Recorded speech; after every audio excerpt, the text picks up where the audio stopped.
Greetings, fellow humans, and welcome to TN Reviews, TN Books. This is your friendly neighborhood JD Estrada. This is T, and this is one hell of a graphic novel. Okay. This is the best Batman story that is not about Batman. Paul Dini wrote Dark Knight. If you notice, the Knight does not have a K, because it's not about the Dark Knight. It's about a Dark Knight in the life of Paul Dini. This graphic novel is an original work that talks about how the author got mugged one night.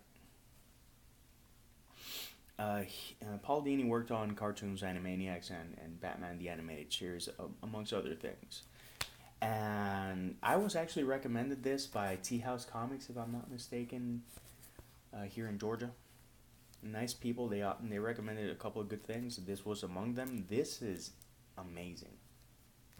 Here's the thing. I love Batman, and I have an obsession with the Joker. You see this cover, and you go like, oh, Batman and Joker. But it's not about them. It's about him. How does Batman work into this?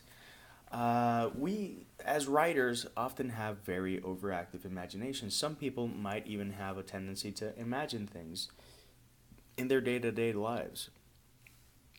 Embracing that madness is what sometimes unlocks some of the best stories in our lives. And Paul Dini apparently knows a lot about that. He identifies a lot with Batman and the entire franchise and all the villains. And he, I don't want to spoil this too much. He takes the entire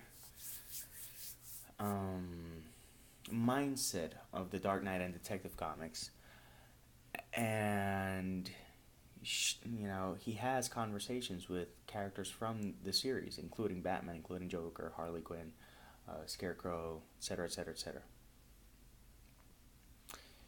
And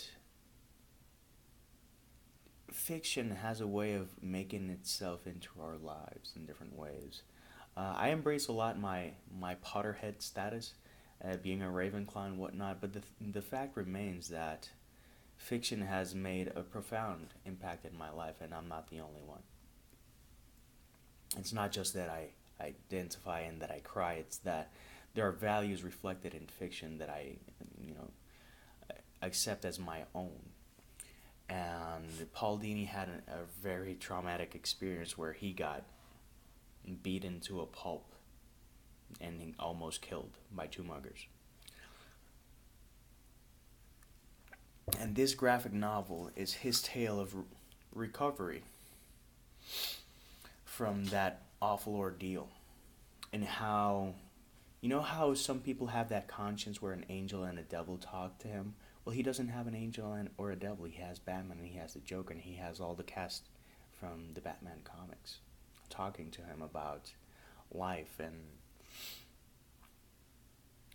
that self-deprecating nature that a lot of writers do possess, he gives them the voice of these characters. And how he learned so much from Batman and from the Joker and from all these people, and how he took fiction and interlaced it with his reality to recover. And yes, he got to a dark place. Yes, he was not in a good place emotionally or any type of way. But no matter how low he got, he climbed back up. And it's all due to his relationship with fiction. This is a superb work. It is wonderfully, beautifully drawn. It has a ton of surprises, but it is very poignant, and it is very deep, and it is very personal. Adult language obviously ensues, but it is one of the most real things you will ever read, and the closest thing to having reality cross over into fiction. And it's a graphic novel. If you're expecting to see Batman thwart the villains or whatnot, obviously this isn't for you.